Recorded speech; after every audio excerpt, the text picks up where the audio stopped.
This. All right. Good evening, everyone.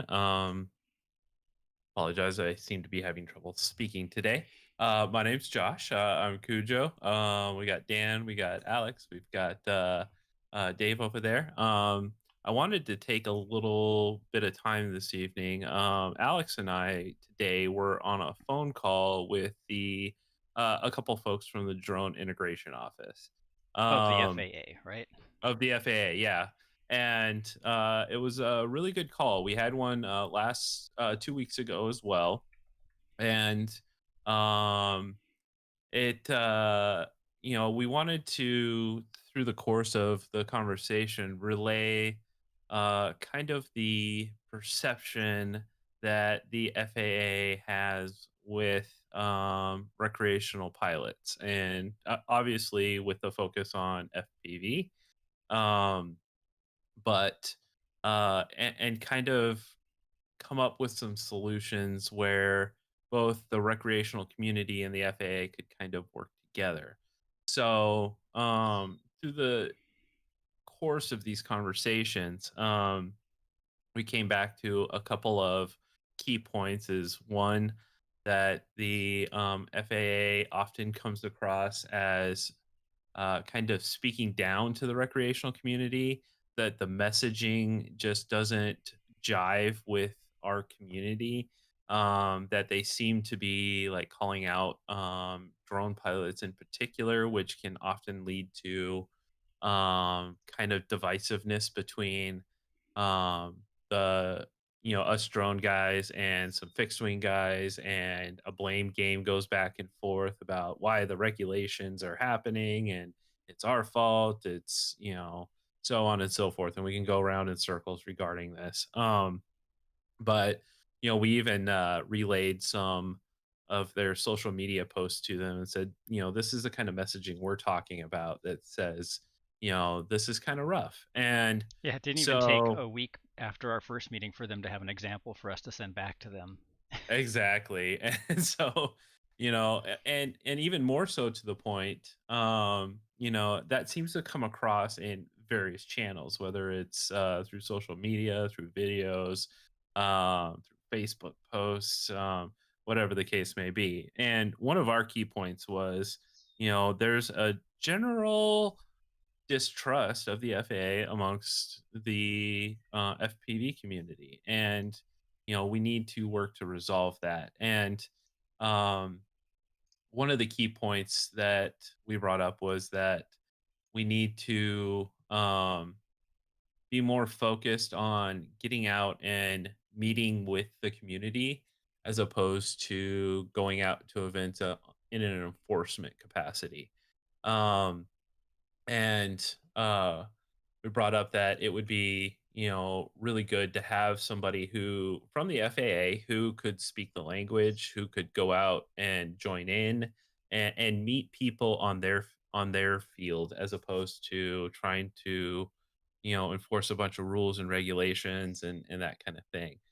um and then the second topic that kind of came up was the potential for putting on a strictly recreational focused kind of symposium or conference, that we could have speakers at, and we could have participation, and on really good topics, and TED style type talks or panel discussions. And so we set about, we being the FPVFC, set about kind of creating, you know, a list of what that would look like and who potential speakers could be, and stuff like that. And we brought it back to the drone integration folks. And through the course of the conversation today, we were able to kind of hash out some ideas. And first, it kind of was like, we're all still in the middle of COVID, even though things are starting to ease up and whatnot. But um, that for probably this year, we would focus on kind of a remote kind of system. in terms of like maybe some Zoom panel discussions and stuff like that. And then next year, possibly do a in-person event. And uh, so the feeling is that potentially this year, and again, this is all details to be hashed out. I just want to let you guys know kind of what's going on with these talks. Um, that this year we might do like a monthly kind of session. Let's say, and this is all hypothetical. I'm not committing anybody to any kind of discussion, but let's just say, you know, we had Joshua Bardwell do uh kind of talk on getting started in FPV, and it could be an hour long thing, kind of presented in joint with the FAA, and there could be like a 30-minute Q&A after that kind of thing, and do multiple of those this year. Or we thought about doing just a like a 2-day event, maybe on a weekend, where we could have a bunch of this stuff kind of going on. So, I mean, what do you guys think? Do you guys think, think of it kind of like a Comic-Con style event, but for recreational drones. I mean, and when it comes to an in-person kind of event, some of the ideas that we tossed around and were really well received from the FAA was, let's say we go to a convention center and we could have these talks. We could have vendors come, people presenting their latest tech. There could be little events. You could do like a micro racing event. You could do like a drone wars cage style event. You could fly Things where indoors people with could no actually FAA regulations.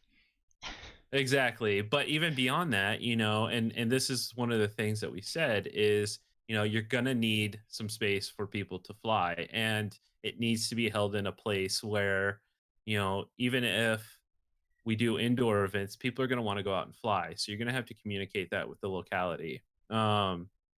And uh, so, I mean, what do you guys think about an event like that? Something that's focused solely on recreation. And it wouldn't just be drones. It could be fixed wing. It could be helis. It could be just recreational UAS in the FAA sense of the word. Um, but what do you guys think about an idea like that, or an event like that? Would that be something you guys would be interested in? And just a little more background, the FAA is really pushing their other symposium that's coming up this June, which is more, well, not just more, is focused on commercial side of UAS and drones. And there's a lot of pushback from the recreational side saying, why is this a commercial only kind of thing? So Yeah. this is sort of And, trying to say, well, what if there was an equivalent to this symposium that was focused on recreation? What would that be like? mhm. And I think and one great goal would be to get more FAA employees behind a set of FPV goggles. and that's actually something we brought up later in the conversation today. So,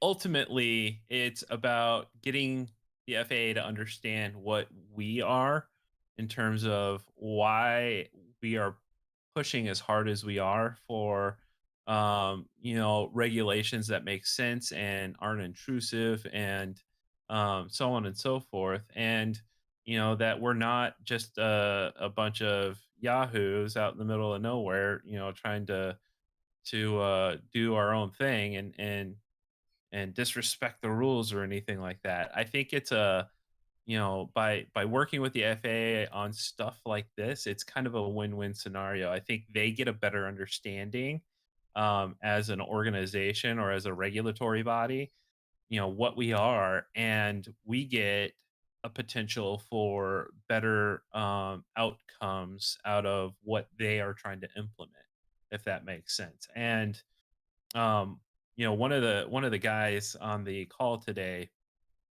as kind of a wrap up, um, he's like, before we talked last time, he's like, I did not have an understanding of what FPV was and what you guys are trying to do. And he's like, honestly, through the conversations that we had last week and this week, he's like, I really feel, that FPV needs to be its own subset, within the within the FAA in terms of the way regulations are implemented and that kind of Yeah. thing. And so obviously were like, absolutely, and he said, there's a couple different subsets of the amateur side of the industry, and he's like, one is just the toy grade drones. A dad goes to Walmart, buys a cheap drone, flies it in the air, and he's like, and then you have um I think he called it the more hobbyist. And while I think we consider ourselves hobbyists, he said those are the guys that, I think he was thinking more kind of fixed wing, in terms of, as we like to joke, we got the old guys who like to, build their little models and go put them in the air, and they're really about the experience of building as well as flying. And he's like, and then you have kind of the sport category, and I think that's kind of where he's thinking FPV sits. And um, which makes a lot of sense. A lot of our drones are high performance, machines. But I kind of corrected him a little bit. I said, not everybody's a drone racer. I said, a lot of us are freestyle pilots, acrobatics, and while that could be considered, kind of sport, I equated it more to it's just different. I said, I explained to him the difference in situational awareness that FPV has versus um, manned aviation. If you've ever sat in a cockpit of an airplane or a Cessna or anything like that, the visibility sucks. And I said, but in an eighth of a second, I can flip around 180 degrees and see what's going on around me. And So so what you're saying is I'm the figure skater of the drone world? Is that it? pretty much, the words, those words almost actually came out of my mouth, but at the same time, it's just, it makes sense that we would be considered a different category in relation to the regulations. I said, Um, and he said, obviously, this is not an immediate thing. This is not something that can happen right now. He's like, but the way I'm seeing it is like, 5-year plan. We're looking at different a different set of categories for the way things are implemented. And I said, one of the key things that came out of several of the DAC meetings, last time around was one size doesn't fit all. And one set of rules doesn't apply to everybody. And while the fixed wing guys, a lot of them may be happy flying at a fixed flying site with no trees, no obstacles, with a runway. They said that's just not going to work for people who fly FPV. We want to be in the trees, we want to be in the parking garages, we want to be you know in different areas that make that flight interesting. We want to fly in proximity. And I said one of the goals of just about everybody in FPV is to recruit more people to FPV. Um, and we brought up, how like when I go out flying, I bring a second set of goggles, just for the simple fact of, if somebody takes offense to what I'm doing, I can be like, hey, hey, hey, hold on a second, put on the goggles, let me show you what's actually happening. And it works 9 times out of 10. And so, and occasionally you find a new recruit, and it's just like, and then you start saying, well, go to Joshua Bardwell's website, go here, go there, get the information you need, and here's my phone number. Give me a call if you need help getting started. And so um, I think overall, you know, I think we're on to something. And being able to speak directly to the Drone Integration Office has, so far, out of 2 meetings, I call this out of 2 meetings, but has been really beneficial. And so, you know, now, keep in mind that this recreational symposium or conference is not going to be like a Rampage style event, but there's nothing precluding the fact that we can't do racing races, we can't do freestyle competitions. So one of the key things that they brought up was, well, what if we do it potentially at a university? And especially a university who might be already within the FAA's program, the CTI program. the Assure program. Yep. And oh, what if they happen to also be part of the they have what do you call it? The grants. One of the grant things. Yeah, one Okay. of the grant things, and they also have a pilot program going on down there, and that provides some more opportunity. I feel like they've got auditoriums where we can have panel discussions. They've got things like stadiums where we could have a race. They've got if they already have a drone program, they've got areas where we can do some flying and A lot of do times some there's like an freestyle indoor practice competitions. field that could have a whoop race or Yep. something. And Absolutely.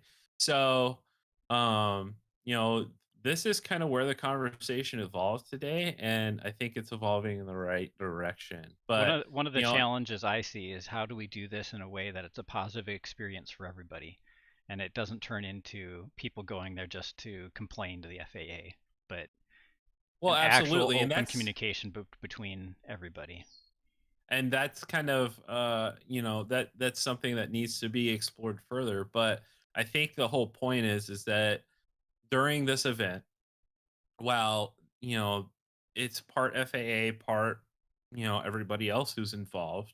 Um, but at the same time that we would have access to people within the FAA who we could talk to, and during it could be during some of the panel discussions, it could be you know um during events, it could be at any point in time throughout this. But it needs to be respectful on both sides. The FAA shouldn't be there to enforce. They should be there to both learn and teach, and we should be doing the same.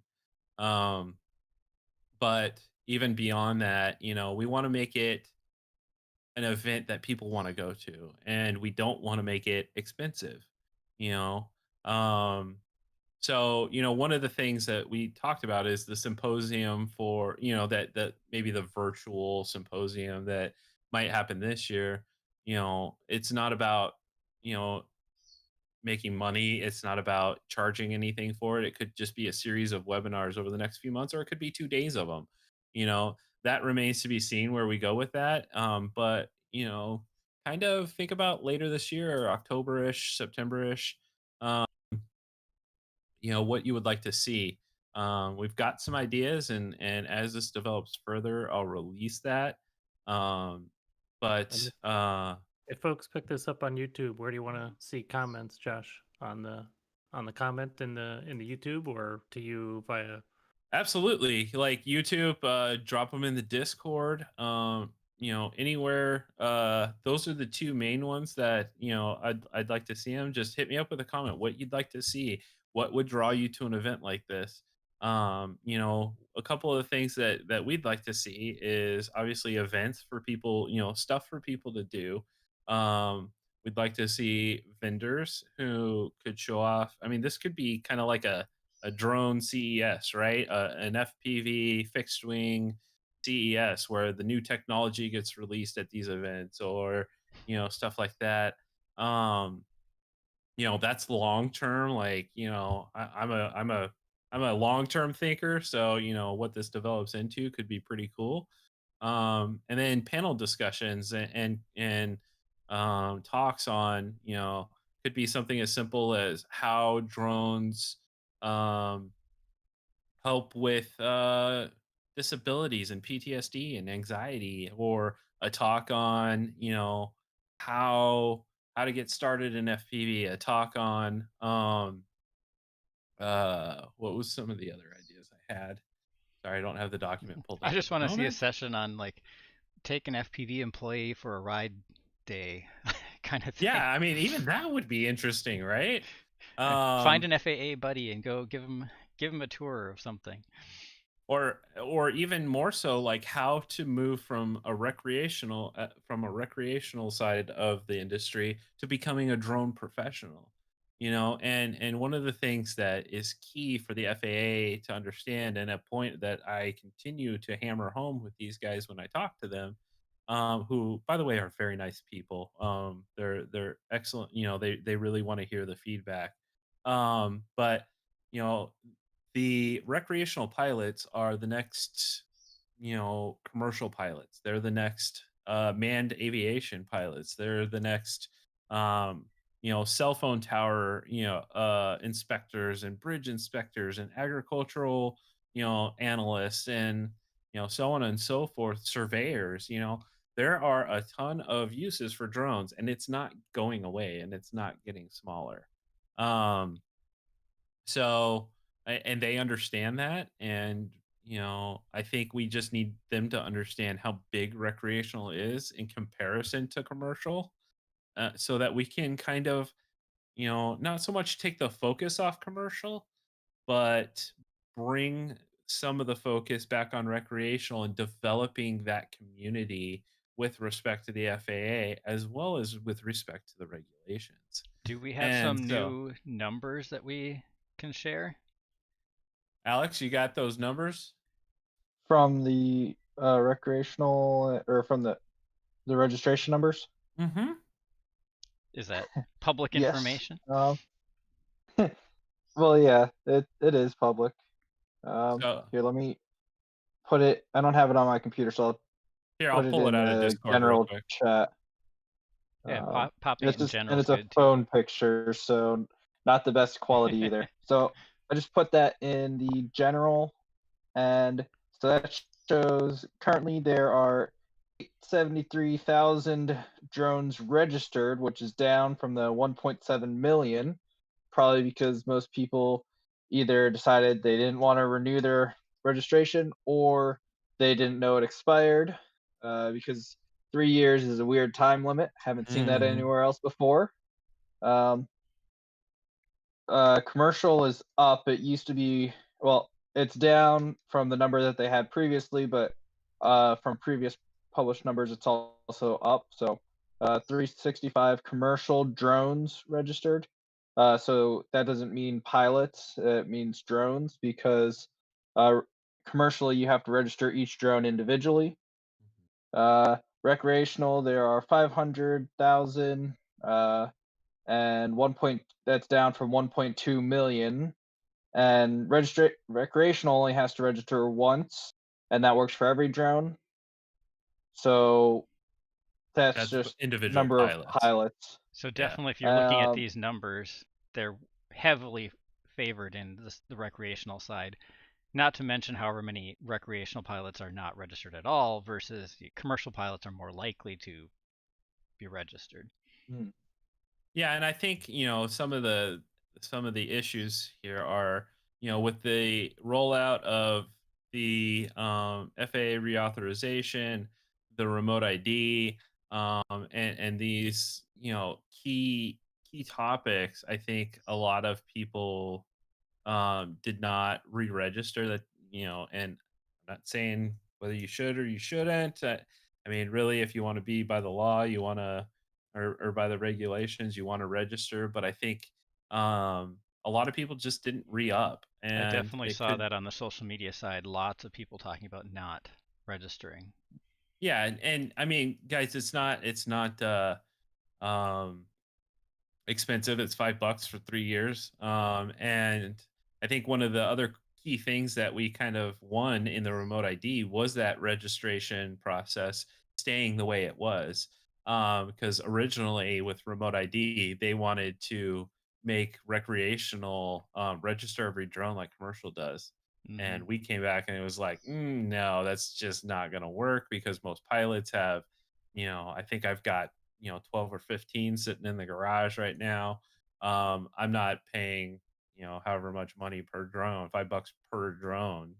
That's just not going to work for me. And And we got that. So, there are lots of reasons not to register, but I would say one reason to register is that the FAA uses these numbers for all sorts of things, and even the FPVFC, we try to use these numbers to help prove points. Being hmm, able to say, hey, look, there's way more recreational than there are commercial. So why is there no recreational representation on the DAC? Things like that. Like now, if there was only like 50 recreational people registered, and We 300,000 commercial, then we would have way less say, or there'd be a lot less weight behind what we're saying. yeah, we wouldn't have the clout that we have. And so, that's one of the things I was going to bring up is, guys, take 5 minutes. If you're not registered and you're flying, take 5 minutes, fill it out. Because here's the thing is just like Dan was saying, we can't keep sitting here and saying, oh, well, recreational is way bigger than commercial.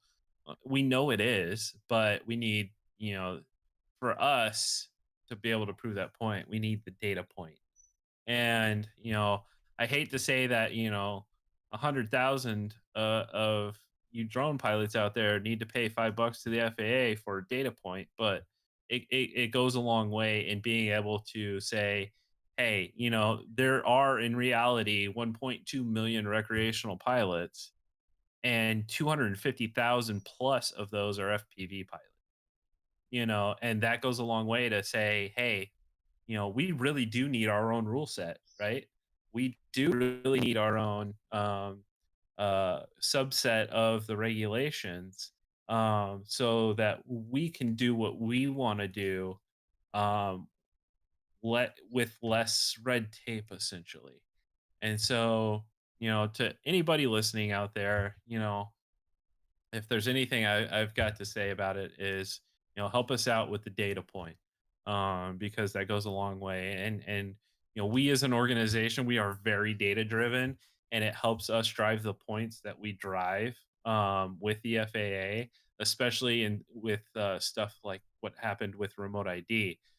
Because we had access to the data, we could come back to them and spend 22 pages hammering home those data points and saying, this is why. This is why this needs to be this way. This is why your idea doesn't work. This idea will be better. This is why, so on and so forth. Um, is because we have that data. And if anybody's ever dealt with a government agency, if you don't have the data, they're going to show you the door. And so it's very important for us.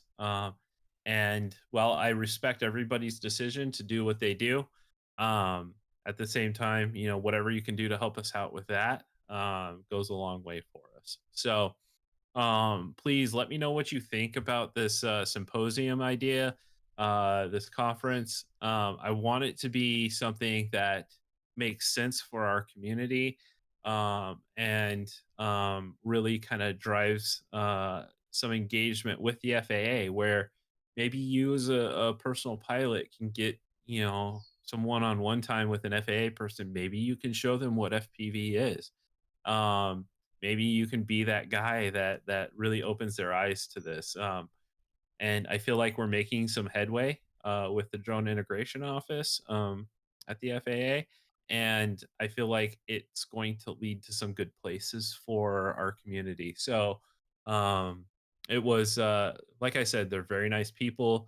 They they come to the meetings with open minds and without an agenda, and it's about really discussing what we can work on together to bring some of this to to the future. And even beyond all that, we talked about the FAA focusing a whole lot less on um, some of the bad aspects, the bad press of drones, and really working to educate the general public that what drones are useful for, what they do, and as opposed to everybody's concerned drones are spying. In fact, today in the news, literally out of my own state, it was police are using drones. Who's watching the police? And it's just like, guys, really, it, they're using it to find people, to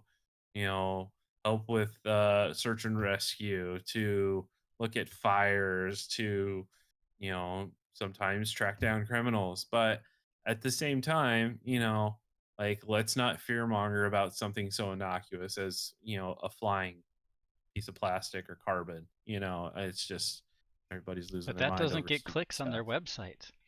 Which is why every No, time you no. see one of those positive, good news stories about drones, I'd like to share them and get Absolutely. give them some traffic as much as possible. And so I feel like we're coming across the FAA. I don't know who else they're talking to. I don't know if they're talking to the AMA. I don't know if who they're talking to, but I do know that we're bringing our best for you guys, and trying to hammer home uh some future stuff that hopefully has an impact. I mean, it really kind of shocked me to hear somebody from the FAA say, you guys in FPV, you really need your own kind of segment, your own rules. And I think Alex kind of was like, what? I love the idea of categorizing it as a sport. I think that's a really nice tie-in for both FPV racing and FPV freestyle.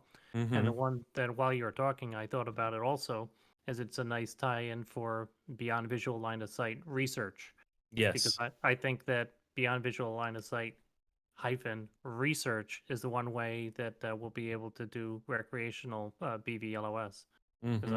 otherwise it'll be locked down as well. Yeah. And I mean, that's the thing is, you know, the problem is with agencies like, with any agency, let's just say, who has no specific subject matter expert. There may be a guy who knows about drones, like, hey, bro, I fly a Phantom, right? Um, but they're I don't think they have any experience specifically with FPV, or even experience with the different segments of recreational, right? So the more you can educate um, these folks with what we're doing, the better informed choices that they can make. So, hey, let me show you what the situational awareness of an FPV drone is, you know, and let me show you the latency behind when I input a command versus when it actually, uh, does the command. We all know it's low, but I mean, I think the FAA in general approaches things like, oh, it's a DJI Phantom or a DJI Mavic, and you're setting this to fly autonomously, and your response time to taking over the controls is going to be way late. It's like, no, bro, like. I literally control this thing manually. It's all good, and I can make it, loop to loop and power loop and barrel roll and drop to the ground as instantly as I need it to. And I think that it will be a different. They'll have a different appreciation for what we're doing. And if we can get some, an FAA kind of co-sponsored event like like a recreational UAS symposium or a conference, and we can get people in front of what we're doing, I think it will open some eyes at an agency who traditionally deals with manned aircraft. And I think they're kind of, I honestly get the feeling that they might be a little uh starving for information as well. I mean, they're coming to us and saying, what do we do, and on the other side, FPV in the grand scheme of things is brand new. Um, it's a new technology, and especially when you consider it in relation to government. I mean, a government agency is, a beast to move. It's like one of those giant container ships. Think of the FAA as the that ship that was stuck in the Suez Canal, right? And we're the little tugboats at the bottom trying to get that out of there, right?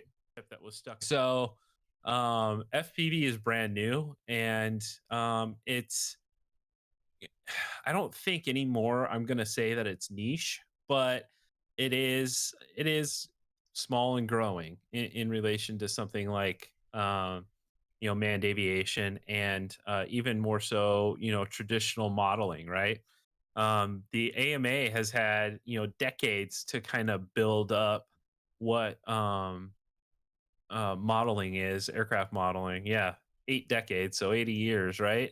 And FPV's been around, mainstream for probably maybe eight, Yeah, don't but count been that guy around who for did maybe it 15 total. in the 80s with that old technology.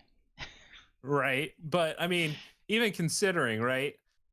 grand scheme, with multiple thousands or even more so people doing it, it's relatively new. So that slow boat, being the FAA, is trying to maneuver to understand what we are and what we're doing, and that's a good thing. And I think a lot of that has been kind of spawned by the work Dave's been doing with the DAC, and our um, uh, comments to the FAA on remote ID, and all the various little things that we do, I think are starting to culminate into a big ad.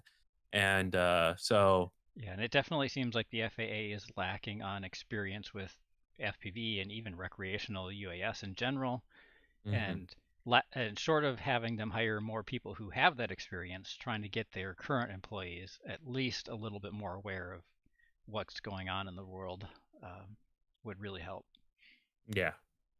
So let me know what you think, guys. I know I've been going on and on. I've been going on for 40 minutes now on this, but um I think that, future wise, it's going to be a good thing. And But let me know what you would like to see in an event like this. Something that I can bring back, I can put in a document and say, hey, we talked to the community. This is what they're thinking. This is what they would like to see. And this is what would draw people to an event like that, right?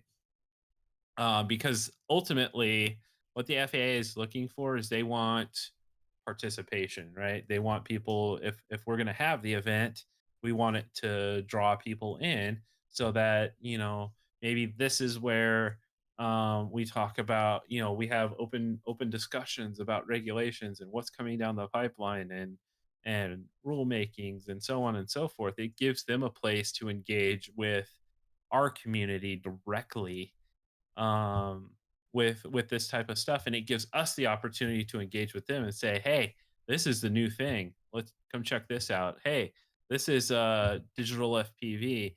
Hey, this is the latest freestyle trend. This is the latest racing trend." Um, those types of things that we can have those open conversations with. And we have an opportunity to talk to the commercial industry as well as commercial operators, pilots, drone pilots. Coming up on June 9, I was invited to moderate a panel at the FAA Symposium, which is a AUVSI and FAA joint event. And this is what Josh referenced earlier. This event is commercial, full stop. And so there are two recreational sessions in the event, and I'll be moderating one of them. And for sure, the idea is to try to get the people who are the movers and shakers on the commercial side to so there's more to recreational than AMA, and then so raising awareness. We're there as Josh said, with the DAC, and more with the communication side of the integration office. So a positive all around. And thank you, Josh and Alex, for the call today with the FAA. And I think it'll bear fruit. Hmm. So, guys, feel free to type in the chat. Feel free to, jump in. What are your guys' thoughts on this? I'm really interested to know and to hear. Um, There's a quick link to the AUVSI Symposium just so people can get an mhm. idea of what it is. And here's the thing with this symposium. I think the entry starter fee for it is like $250 for a completely virtual event. Like, hello, right? So Got to that's be one of the things, got to be a good margin on that. That's right? nothing for a company to send somebody to, but it's huge for a recreational person to go to. Yeah, for an independent Exactly, Dan. person. That's the point. And so, that's one of the things we brought up is this needs to be low out of pocket cost for these people attending, if anything at all, right? So like, this year, you know, if we're going to do these kind of live you know, essentially Zoom meetings, right? Um, that costs nothing to do. I mean, the only thing that's costing anything is a person's time, right? whoever we ask to maybe host a panel or something like that. But when it comes to a live event, that that tends to cost money, right? But if we do it somewhere where maybe the FAA already has some inroads, like a university where they've given grants, we can work that out as well.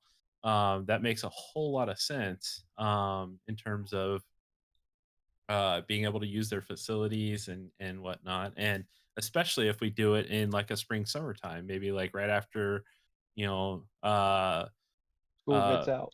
After school, so yeah. after graduation, yeah, when Yeah, university absolutely. closes, And then yeah, all of a sudden absolutely. a bunch of hooligans descend on a campus and go fly some FPV, right? So, Already on um for it. I mean, I think that would be a sight to see. I would definitely be there with bells on, but um, just let us know what you think. Give me some feedback and yeah. So with that, I'm gonna hand it off to whoever wants to talk next. I'm kind of talked out, so Yeah, that was a long, mostly monologue there for 45 minutes. It's I pretty know, good. poor Alex today couldn't get a word in edgewise between me and everybody else, right? So I got one in when you dropped out. yeah, I know. I was like, oh man. So, Alex, what could you? How was Rampage? You got the T-shirt, Mhm. you got the. It sounded like from everything we saw online, it sounded like a great event. Yeah, it was good. It was fun. Uh, Met a bunch of people. Gave about a lot of people stickers. Bubby, you got one, right? Yeah, I got a sticker. Excellent, thank you. Did Yeah. anybody put stickers, like get their drones to put stickers on some of the the structures there or anything? We tried that. Yeah, Bubby was there. We tried that, and then it kind of ended in a lost quad. Oh Oh, no. ESC caught fire. Straight smoke coming out of that quad. oh. Oh no. Yeah. So So how many we people tried it. asked you any questions about the FPV Freedom Coalition? Um, Not many came up and asked, but when I talked to people, I asked them if they had questions, and they did start to have questions. Good. So So a lot of got a how lot was- of stuff about Amazon and the FAA. how was the awareness of FPVFC? I mean, there were about 300 people there. Did I most people think say never heard of it, or? I'd say about 30 to 40% said they probably never heard of it. Another 30-40% said that they've heard of it but don't know much about it, like they just heard the name. And I'd say the rest just like knew about it but did like didn't do too much, but like they actually knew what it was a little bit. Cool. Did anybody come up to you and like give you a high five and say that they're an FPVFC founding member or anything? No, that didn't happen, but maybe next time. Absolutely.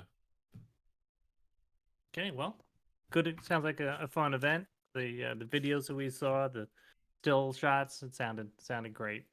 Was it? I imagine it was a little warm. Yeah, it was warm, but it wasn't too bad. It was reasonable. Not in the 90s. Not like Arizona Yeah, weather. no, it was probably a little cold for Josh. Chilly. Never such thing as too cold. Hey, the last trip I went on with the for the FPVFC was to the protest, and I was February frosty. That was bad. nothing. February 28th. Yeah, Yeah, whatever. those I just had those of us in the Northeast wore a light jacket that day.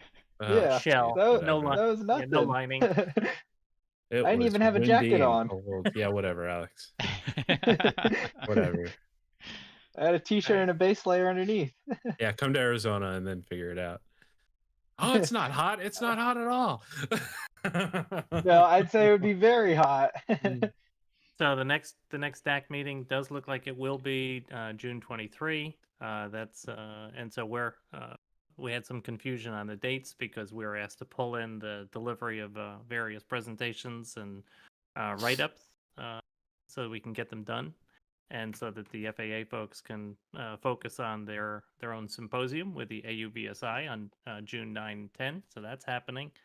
What else? Also, good progress and good work going on in the ASTM remote ID working group. So, as I've said in the past, it's about 100 people on a call for about a 3-hour block every week.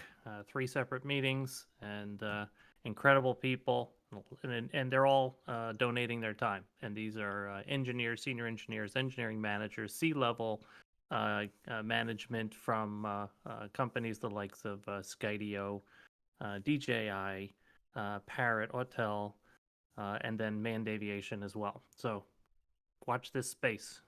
Good work happening, and good news coming from that angle. And so we're getting closer to providing the FAA with what we hope to be an approved means of compliance document. And so you saw up on that the FAA has released a website for the Declaration of Compliance.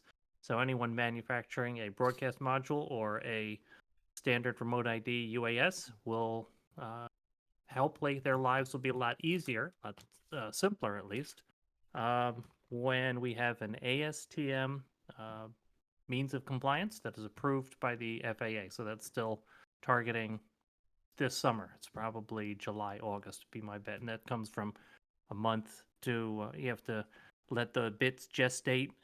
It's part of an ASTM process. Then you have to have a month of balloting. Then it gets approved. Then we send it off to the FAA as an approved document. By the time the FAA approves something like that, there won't be a whole lot of time between that and when the rules kick into place, where you have to have a remote ID on your UAS. That's exactly right. And so there are companies who are participating in the ASTM work group who are working on broadcast modules, or how do they update their drones on how to comply. So are there? Yeah, it'll be about a year, and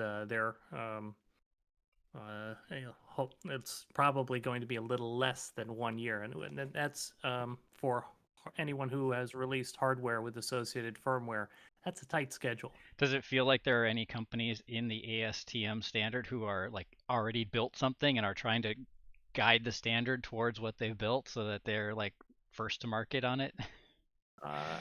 Yes, on the standard UAS. Okay. Yes, absolutely. Yep. I assume that's how things work, but I've never been a part of that to see it happen. Yeah, you can tell. Yes. Yep. Are you going to be presenting, do you know, at this next DAC at all, or has that not been decided yet? It has. I will not be presenting. A lot of your work will show up in what is presented, I'm sure, but you won't be giving the presentation. That's correct. And yeah, it looks like I might be quoted on the in the write-up in the gender neutral language document of all things. But yeah, and our buddy Mark Colburn will likely present the work that I project managed in the situational awareness improvements at low altitude for UAS and manned aircraft. So that should be a good presentation, and I'm excited to hear Mark present, and it'll have good recommendations for the FAA to take on. And first blush is the FAA's reaction to the 5 recommendations we put forward is, yeah, sounds sensible. And I suppose we'll have another 1 or 2 community meetings before that DAC happens, so there'll be lots more time for us to promote it and make sure people hear about it ahead of time. Thank you. Yes, good point. Absolutely. Cool. Alex, anything else for this evening? Not that I can think of. What's the next race? What's the next race in mid Pennsylvania? I'd have to check the calendar. Okay. How many of your drones? I think there's